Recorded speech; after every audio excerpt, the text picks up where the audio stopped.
percebo, o que eu tenho percebido é a total falta de informação, né? A total e a irresponsabilidade, né? A irresponsabilidade premeditada, tá? Intencional de manter essa desinformação, tá? Para manter o quê? Para manter um poder. O que a gente está. Eu poderia resumir tudo isso o quê? Nas relações de poder, tá? Nas relações de poder de uma classe sobre outra, de um gênero sobre outro, né? Por que manter a mulher submissa nas relações entre homens e mulheres, né? Então, gente, tem muita coisa aí. Da onde surgiu essa mentira? Gente, olha só. Diante dessa desigualdade de gênero histórica, né, da condição da mulher, tudo começou com a questão da mulher, tá?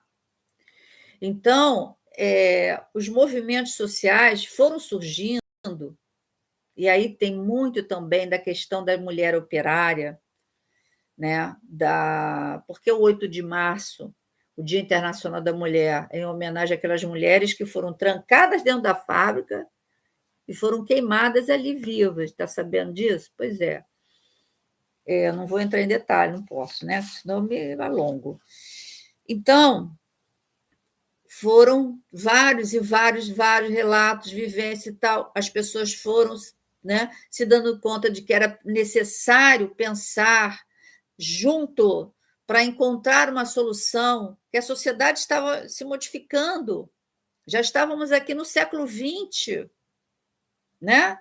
E aí a ONU, Organização das Nações Unidas, começa a liderar essas ações no sentido de quê? De organizar a sociedade para pensar junto soluções para os problemas. E um dos problemas era as relações desiguais entre homens e mulheres. Então, todas essas questões, né, no trabalho, na vida e tal, foi levando a sociedade a se organizar no mundo, né? Em 1975, década de 70, tá? Começam a acontecer as conferências mundiais da mulher. A primeira aconteceu no México, tá? América Central, México. O lema: igualdade, desenvolvimento e paz. A segunda, 1980, ano que eu casei, olha, 1980, segunda Conferência Mundial da Mulher, local, Europa, Dinamarca, na cidade de Copenhague, né? Lema: educação, emprego e saúde. Olha só, gente, vai me acompanhando para você ver como essas ações responsáveis, como essas ações que foram acontecendo no mundo para melhorar as relações entre homens e mulher, né? Principalmente para fazer com que a mulher se desenvolvesse mais, garantir sua autonomia no mundo, como essas ações elas foram paulatinamente sendo distorcidas até virarem a ideologia de gênero, tá? Então, ó, 1985, a terceira Conferência Mundial sobre a Mulher, aonde? Na África, Quênia, na cidade de Nairobi. Gente, eu não sei se tu foi. E aí nós chegamos na década de 90. Aqui no Brasil, a gente está com o Fernando Henrique Cardoso, né, o governo dele, e acontece na Ásia, China, em Pequim, tá? A quarta Conferência Mundial sobre a Mulher. O lema era Ação para a Igualdade e Desenvolvimento da Paz. Tá? E aí, ó, há um documento onde muda-se o foco da mulher, nome mulher, né, para o conceito de gênero. Agora acompanhe. Isso é importante, gente. Importante, importantíssimo, tá? Então, a mudança de foco da mulher para o conceito de gênero representou uma reafirmação de que os direitos das mulheres são direitos humanos, tá? E que a igualdade de gênero era uma questão de interesse universal, beneficiando a todos. E aí são estabelecidas 12 áreas de preocupação sobre os direitos das mulheres e meninas. Mulheres e pobreza, educação e capacitação de mulheres, mulheres e saúde, violência contra a mulher, mulheres em conflitos armados, mulheres e economia, mulheres no poder e na liderança, mecanismos institucionais para o avanço das mulheres, direitos humanos das mulheres, mulheres e a mídia, mulheres e meio ambiente, direito das meninas. Essa quarta conferência, resumidamente, foi isso, tá? E aí? O que significa essa mudança, tá? Da palavra mulher para gênero, né? Dizendo que a desigualdade entre homens e mulheres é um problema estrutural que poderia ser abordado na perspectiva integral de gênero. O que significa? Ou seja, os direitos humanos constituem a categoria mais básica de direitos que qualquer ser humano, em qualquer parte do mundo, pode requerer em defesa própria ou de outrem.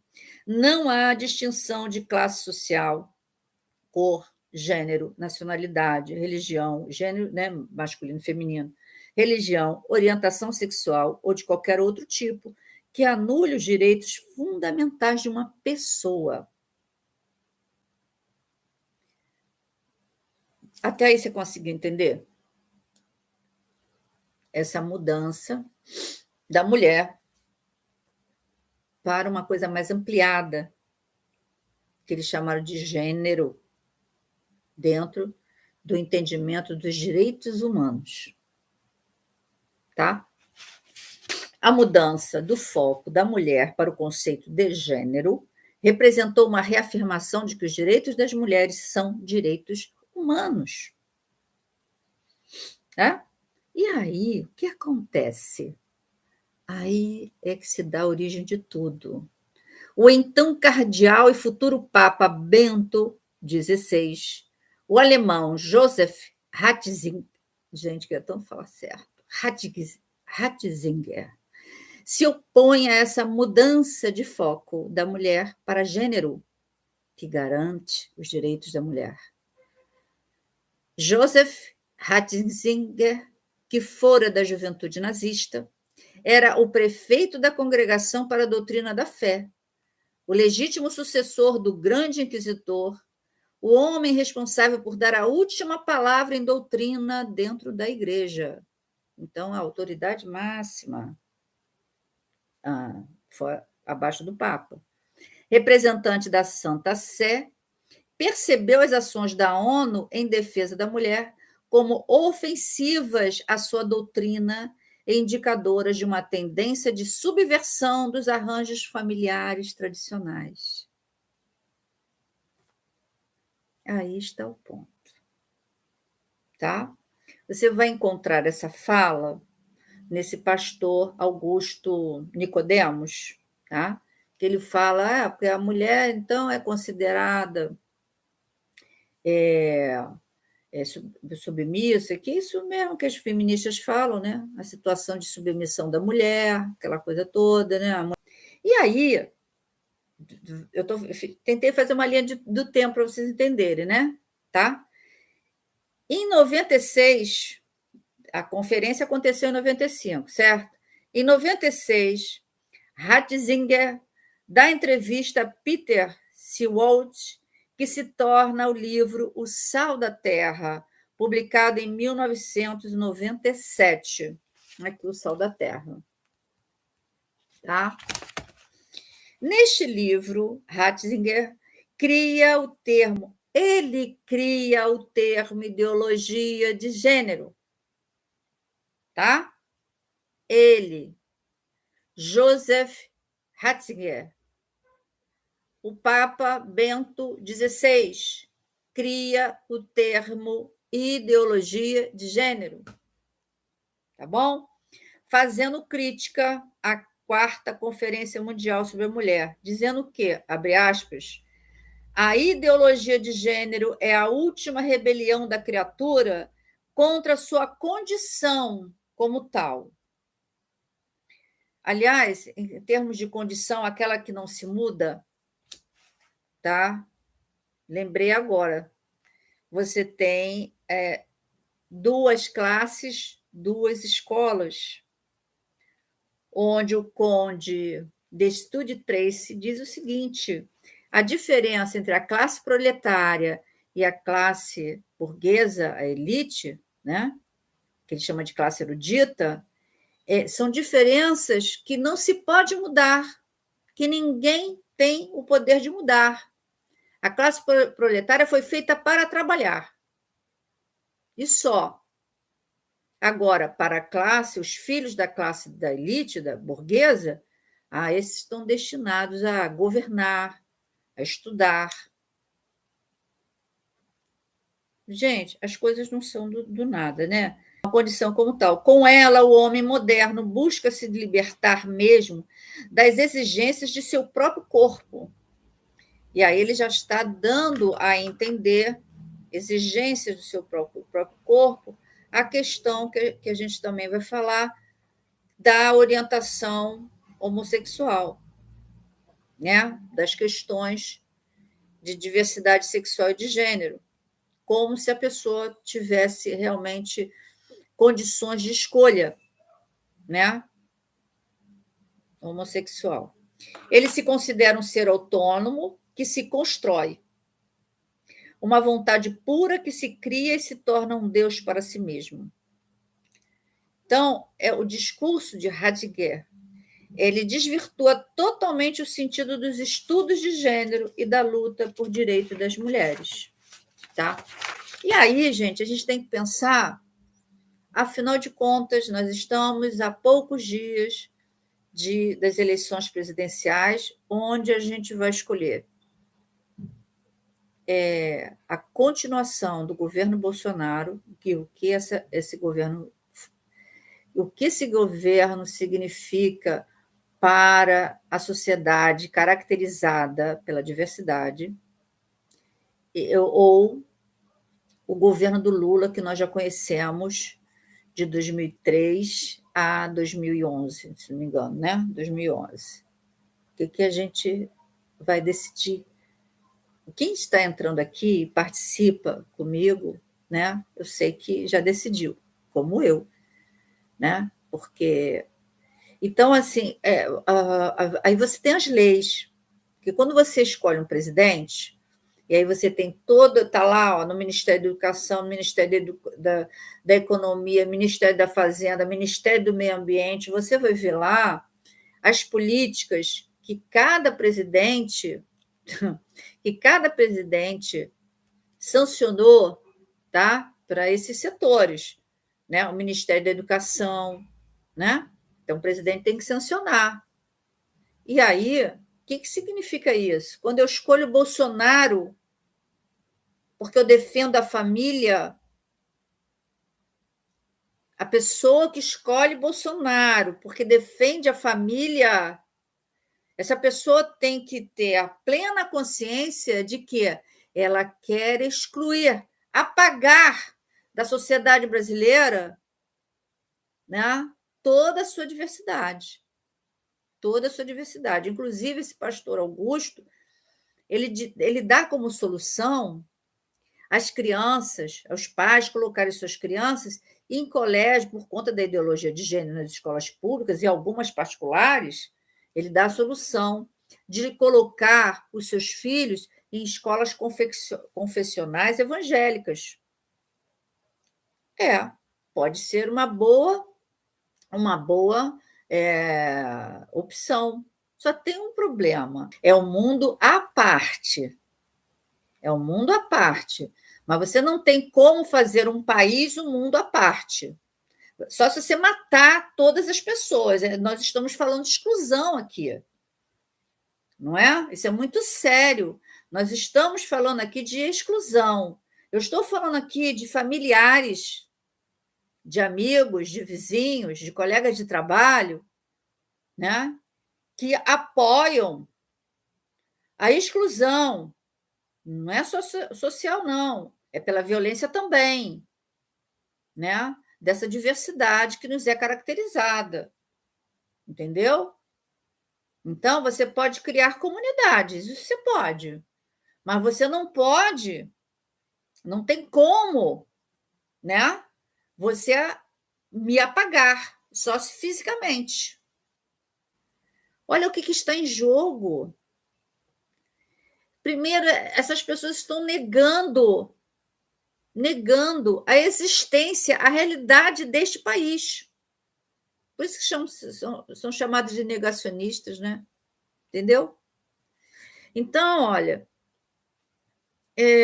vereadores, deputados federais e estaduais, senadoras, eles elaboram as leis. E hoje nós temos quem a parcela da população escolheu nessas eleições de 2022, quem está lá? A maioria. De direita, de extrema-direita. O que significa isso? Significa a exclusão de direitos da diversidade religiosa, sexual e de gênero, né? A negação de direito dos indígenas, sua demarcação de terras, né? Enfim, a impunidade diante da violência contra a população LGBT. É isso que eu estou falando mentira? Não estou, né? Não estou. Não estou. Né? Então, o que é lei? A função da lei é controlar os comportamentos e ações dos indivíduos de acordo com os princípios daquela sociedade. Mas que princípios são esses? Esses princípios, eles não podem ser tirados de um setor da população. Os princípios devem ser os constitucionais. E o princípio constitucional é de respeito a essa diversidade de pensamento, de existência, né? É isso.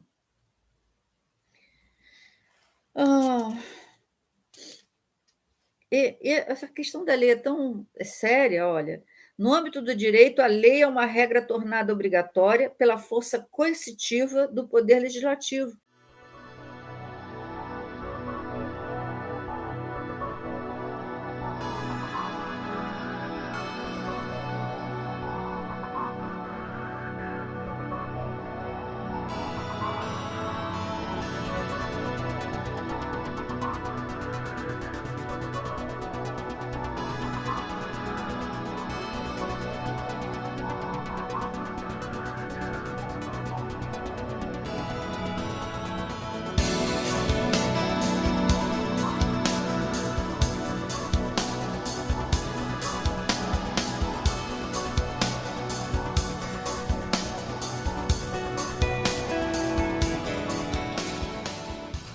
Sabe? São esses estudos de gênero que nós estamos falando, da necessidade de estarmos falando, da necessidade de preparar os professores, de responsabilizar diretores e coordenação que não preparam seus professores para que não cometam discriminação dentro da sala de aula, para dar apoio a profissionais que respeitam a diversidade e procuram orientar os seus alunos de como trabalhar, como se relacionar com essa diversidade, sabe? Quando tiver um colega diferente de si, respeitar, o que significa respeito dentro de uma sociedade. É isso que nós estamos falando, e estão negando isso.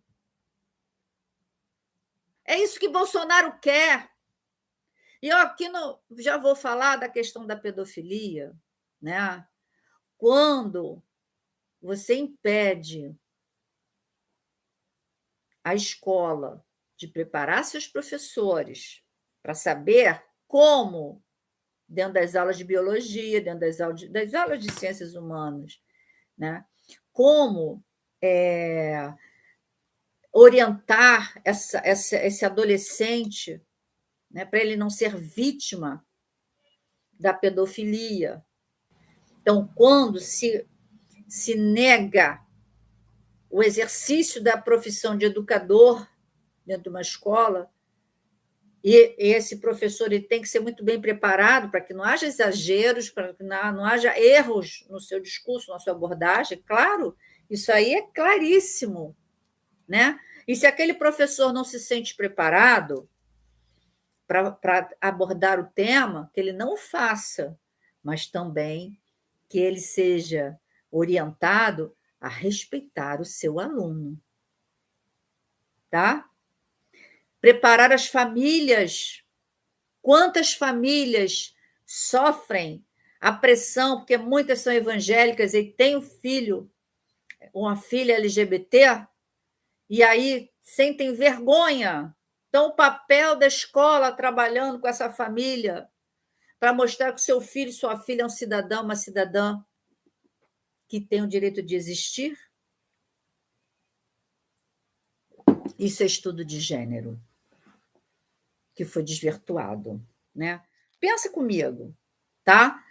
Se eu tenho aqui quem está me assistindo que é da população LGBT, você nasceu, tá? Então, você nasceu menina ou você nasceu menino? Eu vou comprar boneca para você, né? Vamos lá, eu posso até comprar carrinho. Eu gostava, por exemplo, de brincar de polícia e ladrão. Eu gostava de brincadeiras de menino também. Minha mãe não tinha nenhum problema com isso. Eu tinha bonecas, eu tinha bolinha de gude, que até hoje eu não sei brincar, gente. Eu acho fantástico aquele negócio. Soltar pipa, tentei aprender, achava um barato soltar pipa, né? Minha mãe nunca me proibiu de nada, nem meu pai. Jogar bola, parei de jogar porque eu chutava a canela dos colegas. Entendeu? Isso não me fez menino, tá? Mas eu sempre gostei de me vestir como menina, porque eu sou menina, minha cabeça é de menina, tá? Mas vamos lá. Então, eu tenho uma filha, aí eu vou comprar roupinha para ela de menina, ela pequenininha, né? Bebê e tal, ela vai crescendo, e de repente ela é igual a Sônia: mamãe, eu quero brincar de bola, eu quero uma bola. Eu compro a bola para ela, não há problema algum, tá? Só que ela vai crescendo mais um pouquinho, daqui a pouco ela fala assim: mamãe, eu não quero me vestir, eu não quero vestido, eu quero calça comprida, eu quero me vestir igual o Robertinho, meu colega da escola. Se eu tenho orientação, tá? Se eu sou esclarecida, eu vou parar, eu vou falar assim: espera aí, tem alguma coisa aí, né? A minha filha está negando, eu estou criando ela igual a menina, tá? Boto lacinho, bota roupinha, boto o cabelinho bonitinho, lacinho, não sei o quê, mas de repente ela quer o cabelo curtinho, igual o Robertinho, aquele cabelo curtinho, né? Até que tem menino que tem cabelo comprido, mas vamos lá. Ela quer botar camiseta, boné para trás, igual o menino. Então, eu vou procurar me esclarecer mais o que está acontecendo com a minha filha. Eu vou conversar com ela. E aí ela vai crescendo mais ainda. E quando ela chega na pré-adolescência, sei lá, daqui a pouco, um dia ela chega em casa, se a gente tem abertura com ela, ela fala assim: mamãe, eu estou gostando de uma menina. Isso vai me causar preocupação dentro do meu pensamento hétero, se eu não sou tão aberta assim? Vai, é normal. Eu digo assim, a homofobia, ela tem que ser melhor trabalhada, né? Esse medo, esse receio, essa preocupação dentro de uma pessoa que sempre conheceu o modelo heteronormativo, até o ponto, você tem ponto, né? Tem um limite. É normal. Você ter medo do desconhecido, você não sabe o que é aquilo. Pô, como é que é? Minha filha, eu criei minha filha para namorar um menino, para casar com um menino, ter filho, ter neto, né? Então, de repente, a minha filha está gostando de uma menina, o que é isso? Aí eu vou me orientar, né? Vou me orientar, vou procurar saber. E aí? Se eu chego num ponto que a minha filha cada vez mais afirma que dentro da cabeça dela, apesar dela ter biologicamente ter nascido menina, aqui no cérebro que não dá para você consertar, Não dá. Você pode fazer resignação cirúrgica, né, sexual, mas você não dá para você operar aqui, tá? E aí a minha filha fala assim, eu quero esse menino. Então, gente, veja, são várias e várias etapas, né? A Jamie Lee Curtis, ela tem uma filha transexual, né? A menina nasceu, se não me engano, menino, e foi ao longo do tempo se revelando a sua identidade, né, como menina. E ela está com muito medo do mundo. Ela fez um vídeo sobre isso. Então, ela tem muito medo. Por quê? Porque a filha sofre agressões, violências. O que é isso? Que sociedade é essa que não convive com o diferente, que quer impor a sua realidade? O que é isso? Sabe? E aí, vamos dizer que aí a minha filha, ela vai trabalhar no hospital, ela vai ser polícia, ela vai, sabe, serviços essenciais, ela vai ser bombeiro, entendeu? E aí a minha filha que virou menina, a Maria que virou João, né? O João vai atender um homofóbico ali precisando de cuidados emergentes. Será que esse homofóbico, quando perceber que a minha filha é uma menina, mas que ela se identifica como João, ela está vestida de menino, será que ele vai recusar, gente, ser cuidado? Essa é a grande questão. Viver em sociedade é isso, entendeu? Aí só se essa pessoa tem que ir, desde o primeiro que estou falando isso, ela tem que ir lá para uma comunidade fechada, porque aí só vai ter gente ali. E, de repente, vai ser como uma conscienciologia, né? Que o Tom Cruise, que se separou da esposa, não vê a filha por conta da religião, entendeu? Então, se ele vai ter a pessoa evangélica, católica, sei lá o quê, tem um filho que é uma filha de origem homossexual, vai, né? Vai excluir da família, né? Houve tempos assim, não é? O que é importante você saber? Que a ideologia de gênero não existe, tá? Que foi a Igreja Católica, através de Joseph Ratzinger, o Papa Bento XVI, que criou o termo, tá?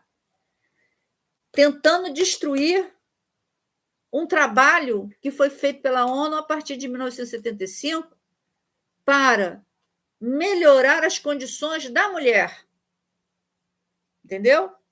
E aí vão surgindo os estudos de gênero, e dentro dessas questões da mulher e do homem, surge também a questão da orientação homossexual. Quando você fala de transexuais, de toda essa diversidade LGBTQ+, não sei o quê, você está falando o quê? De estudos de gênero, né? A violência doméstica, estudo de gênero. As profissões, mulheres que queriam ser engenheiras, né? Que queriam ter profissões que os homens, mas não podia, porque era coisa só de homem. Estudos de gênero, isso é estudo de gênero. As situações de racismo, né? Da pessoa negra, estudo de gênero. As mulatas do Sargentelli, né? As mulheres negras colocadas como objetos sexuais, estudos de gênero.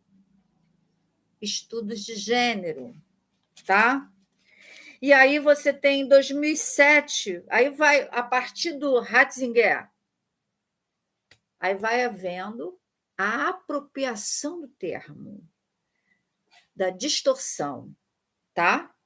Em 2007, na 5ª Conferência Geral do CELAM, que é o Conselho Episcopado Latino-Americano e do Caribe, é produzido o documento de Aparecida.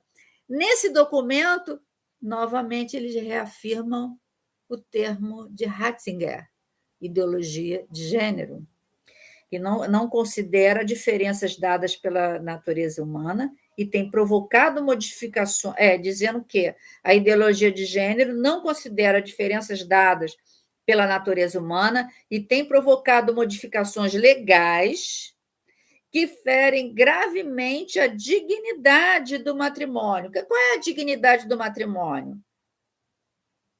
É a relação homem-mulher dentro das relações de poder e de submissão. Gente, eu estou falando mentira? Hã? O respeito ao direito à vida, ele fala da questão do aborto e a identidade da família, né? Vai fortalecendo essa mentira da ideologia de gênero. Em 2010, o argentino Jorge Scala lança o livro La Ideologia de Gênero e transforma a ideologia de gênero, criada por Ratzinger, em 2010. Guarda essas datas. 1995, 1996, 1995, a quarta conferência. 1996, o livro de Ratzinger, criando o termo, tá? 2007, o documento da Igreja, reforçando, né? E 2010, o livro Ideologia de Gênero,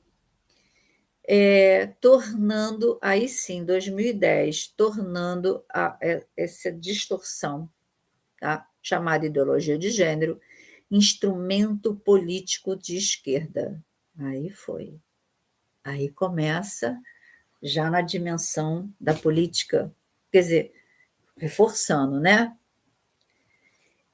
Para impor uma nova antropologia, né? As ações de governo para incluir as minorias, contribuir para a superação da desigualdade de gênero e a discriminação contra cidadãos e cidadãs fora dos modelos dominantes, detectados por estudos e pesquisas desde o início do século XX, são violenta e sistematicamente atacados. E uma das armas foi colar a mentira ideologia de gênero ao Lula e ao PT. Aí você vem o bullying, se a gente quisesse chamar assim, né, com as ações do governo. Você tem aqui, 2011, o então deputado federal Jair Bolsonaro começou a disseminar a ideia de que o programa Escola Sem Homofobia, por que foi criado no governo Lula o programa Escola Sem Homofobia? Acabei de falar, né, dos ataques, do desrespeito, né, que estavam ocorrendo, principalmente dentro das escolas. Por isso, a escola sem homofobia.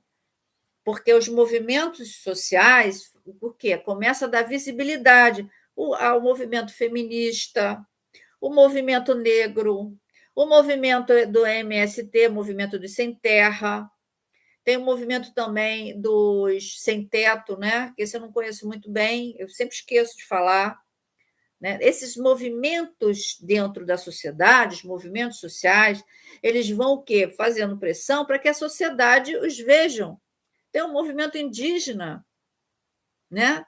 Então, o movimento LGBT cresceu. Então, você tem o que? A parada gay, o movimento LGBT colocou em pauta a questão dos direitos desta população de existir.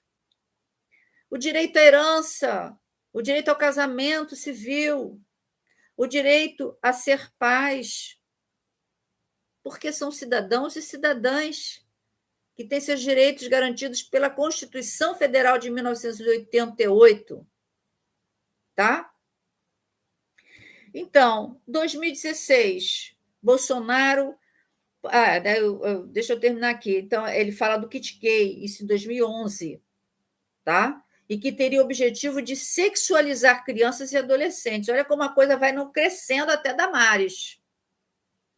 Tá? Nas escolas, as motivando para as práticas homossexuais. Então, esse programa Escola Sem Homofobia, ele tem o quê? O objetivo de orientar professores a como trabalhar essa diversidade, para que essas crianças, esses adolescentes, não sejam desrespeitados, não sofram violência verbal nem física. Ele vai chamar isso de kit gay, né? Porque você vai ter um conjunto de materiais didáticos para colocar isso, vídeos, cartilhas, tá? E aí, Bolsonaro, em 2016, publica um vídeo falando sobre esse material. E em 2018, voltou a alegar em debates e propagandas na internet que Fernando Haddad, então seu adversário na presidência, né, teria incluído no programa o livro. Essa foi, legal, e o pessoal comprar isso é que é duro de doer, né? O livro Aparelho Sexual e Companhia, o que gerou determinação por parte do Tribunal Superior Eleitoral da retirada do ar de vídeos feitos por Bolsonaro com tais afirmações por estas serem mentirosas. Só que o estrago já estava feito. Isso está acontecendo em 2022 novamente, da mesma forma. Porque eles viram que a sociedade desescolarizada, sem esclarecimento, está comprando a ideia. Entendeu? Então, aqui, esse livrinho aqui de uma francesa nunca foi comprado pelo MEC. E você tem lá a lista de livros, gente, é facilmente observado, mas quem é que vai ver? É mais fácil eu escutar o pastor, é mais fácil eu ver um vídeo como esse aqui, não é mais fácil do que eu procurar ver? A lista de material que eu vou botar para vocês é grande. Muitos eu tenho certeza que não vão ler e vão confiar no que eu estou falando. Sabe qual é a diferença? É que se você ler o material, você vai ver o que eu estou falando é dentro de uma documentação pesquisada. Essa é a diferença. Então, aqui a gente trabalha com concreto, né? Então, em 14 de janeiro de 2016, o MEC divulgou o quê?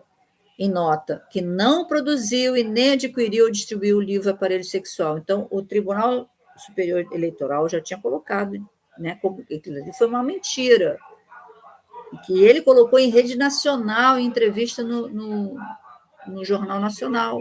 Tem. Em 2019, no El Correio Galego e as Mulheres Sem Voz, né, que é um jornal, eles fazem uma crítica. Eu amo esse Papa, tá? Papa Francisco.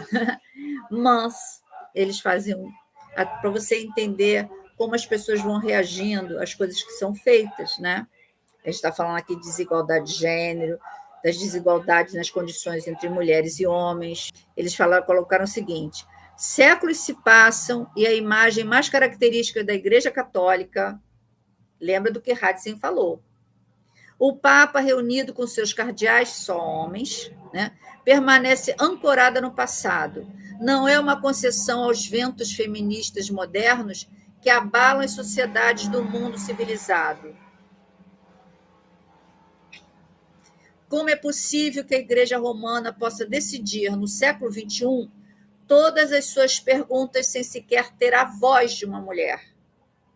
Se o Pontífice Supremo, Jorge Bergoglio, realmente pretende renovar as estruturas do Vaticano, é essencial que ele dê entrada, visibilidade e poder aos representantes da parte da humanidade que ele exclui.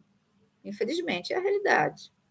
Né? Notícia também, Bolsonaro cumpre promessa e proíbe ideologia de gênero no ensino fundamental.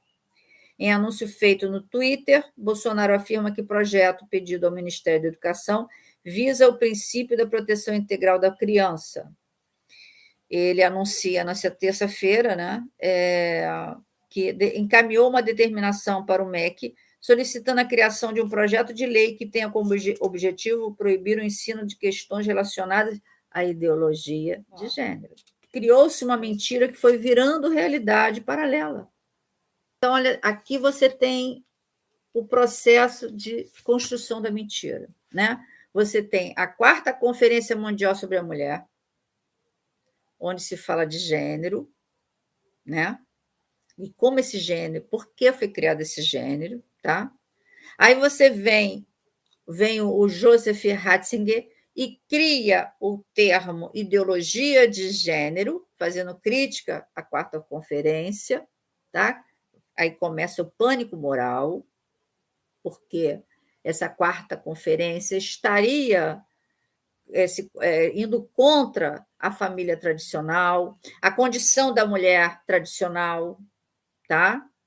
E aí, 2011 a 2018, o então deputado Jair Bolsonaro, ele pega essa mentira do Joseph Ratzinger e começa a disseminar a ideia do que o programa Escola Sem Homofobia era o kit gay, né? E aí, 2019 a 2022, o agora presidente Jair Bolsonaro, com auxílio de pessoas, intensifica a disseminação das mentiras. É kit gay, ideologia de gênero, kit aborto, que eu já falei aqui, né, numa live, sexualização de crianças nas escolas, crianças com dentes arrancados para sexo oral e outras coisas hediondas, tudo em nome da família de Jesus, tá? Então, gente, ó, tudo pelo poder, pela subjugação de pessoas sobre outras. Para conseguir votos, Bolsonaro dissemina mentiras, criando pânico moral, matando mais de 600 mil pessoas e gerando ódio. As provas, ele mesmo as dá em seus discursos e atos presidenciais. Então, está aqui a figura, olha, que ele está matando aqui, ó. Mulheres, negros, indígenas, religiões africanas, LGBTQ, AP+, nordestinos. O que está em jogo é o poder político, religioso e econômico. Eu fico imaginando, gente, quando eu falei do agronegócio, se a maioria dos negros no campo tivessem poder econômico, qual seria a relação? Né? Então, pensa o seguinte, a questão do poder econômico está aí inserida muito, muito, muito, né? Então, o que está em jogo? Poder político, religioso e econômico. Por exemplo, as mulheres é a submissão patriarcal.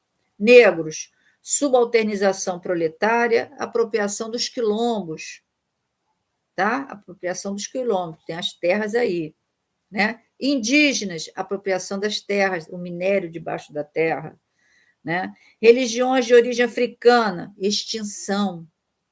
LGBTQI+, extinção.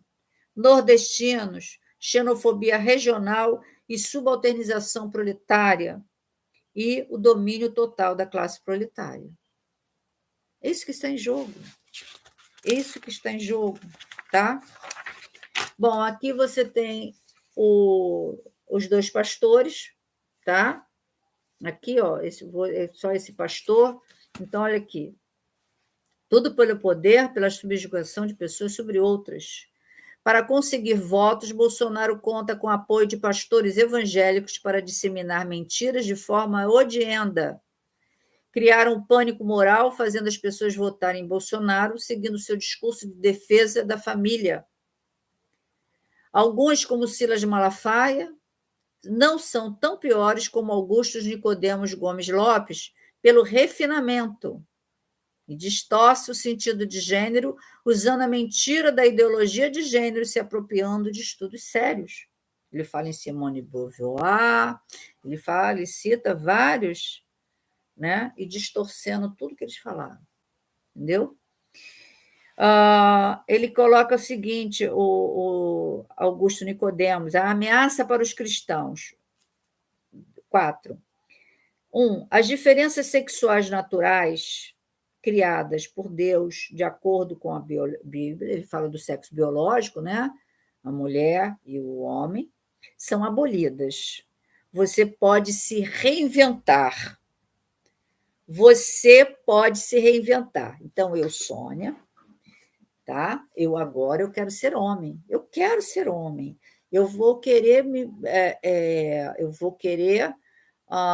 interessar por mulheres, como se isso fosse possível, tá? Então, esse você pode se reinventar é uma mentira. A sexualidade é inerente, não adquirida. Por isso foi a heterossexualidade ou homossexualidade, ela foi definida como orientação sexual. Não é escolha, não é opção, não existe. Tá? Agora, se você quiser discutir a questão das práticas, das taras sexuais, da prostituição de garotos e meninas de programa que fazem a prostituição, a menina se prostitui com homens e mulheres, é outra coisa, é uma outra realidade, não estou entrando nela aqui. Nós estamos falando de pessoas que nascem com a sua orientação sexual, seja para a heterossexualidade, seja para a homossexualidade. Essa é a realidade. Tá? Segundo e terceiro, a instituição familiar, a criação de nossos filhos e os valores cristãos são desafiados. É questionado o conceito de que não existe mais certo e errado nesses assuntos. Mentira! Os estudos sobre gênero surgiram a partir das manifestações das pessoas que rompiam com os modelos dominantes para existirem de fato. Ao longo do tempo, as pessoas começaram a partir do suicídio, ou a partir da própria coragem de se colocarem, elas começaram a dizer: eu existo. As mulheres começaram a enfrentar os pais para dizer: eu não quero casar com esse homem, eu quero ficar solteiro, eu quero casar com aquele homem lá, que não é a sua escolha. Eu quero exercer essa profissão e não aquela que você escolheu para mim. E quarto, quais os interesses maiores por trás da desconstrução da desconstrução da heteronormatividade e a implantação da homonormatividade? Que eles falam da ditadura do gay, né? A ditadura do proletariado, a ditadura do gay, né? Bom, a implantação da homonormatividade é a mentira mais perversa que tem resultado em sequelas emocionais nas pessoas e nas famílias vítimas desta mentira. Como abordar esse assunto? Essas questões são largamente difundidas em nossa cultura, na linguagem popular, por meio da mídia. Nossos filhos e jovens estão familiarizados com as questões de gênero, casamento gay e a inversão dos papéis bíblicos do homem e da mulher, papéis bíblicos, né? Nossos filhos e jovens estão aprendendo a conviver com a realidade da diversidade sexual e de gênero e que casamentos homoafetivos fazem parte da sociedade. É isso, simples assim, é simples sim. Tá? Promover eventos regulares com palestrantes convidados para falar sobre família e questões de gênero. Sim, importante. Só que é o seguinte: o ensino bíblico deve mostrar a importância do amai-vos uns aos outros como eu vos amei, respeitando a orientação sexual de cada um que não afeta a família. O fato de você ter um filho ou uma filha de orientação homossexual não pode afetar a sua família. Tá? O que pode afetar a sua família é essa pessoa, de repente, tem má índole, ou, de repente, se tornar uma drogatícia, né? uma pessoa viciada que realmente traz problemas, entendeu? Agora, a pessoa se relacionar com a pessoa do mesmo sexo, casar com essa pessoa, ela vai construir uma família homoafetiva, mas o que importa para essa família, para esses pais, deve ser o caráter desse filho, dessa filha, se vai cumprir com seus deveres, que vai saber lutar pelos seus direitos, que vai ser um bom funcionário no trabalho que for, né? Fazer bem suas tarefas, que vai respeitar as pessoas, né? Que vai ser bom vizinho, vai tratar bem o seu marido, a sua esposa. É isso que é sociedade. O assunto ele é muito importante, por quê? Porque foi criada uma mentira chamada ideologia de gênero, desvirtuando, né, os estudos de gênero, é a necessidade desses estudos para trazer orientação para principalmente os jovens, né, que ficam ali à mercê, reféns da desinformação, e aí fica à mercê realmente de pedófilos, de molestadores sexuais, né? Mulheres que são vítimas dentro das suas casas, né, por não saberem seus direitos. Né? Então, essa mentira ideologia de gênero que foi colada, né, aos partidos de esquerda, e principalmente a Lula e a PT, tentando transformar, né, pegou essa ideologia que não existe, né, como uma coisa do demo, né, que é do PT e do Lula. Então, eu espero que esta live tenha mostrado que isso foi uma realidade paralela construída pelo Brasil Paralelo e por outras pessoas, né? Então, a gente precisa o quê? A gente precisa de pessoas e, principalmente, de políticos e de governantes que realmente governem para todos, que realmente respeite cada cidadão e cada cidadã em sua diversidade religiosa, sexual e de gênero, com sua diversidade étnica. É isso que a gente precisa. E a gente vai estar ali no dia 30 de outubro com essa responsabilidade. Eu espero que cada um realmente entenda. Quem tem os seus filhos, entenda que é necessário, sim, que os professores sejam melhores treinados, sejam melhores orientados, de que eles não podem deixar de respeitar cada aluno e cada aluna dentro das suas características emocionais, físicas, psicológicas. Né? O professor não pode ser aquele a levar trauma para um cidadão e uma cidadã em formação. Não pode. Não pode. É isso, gente. Obrigada.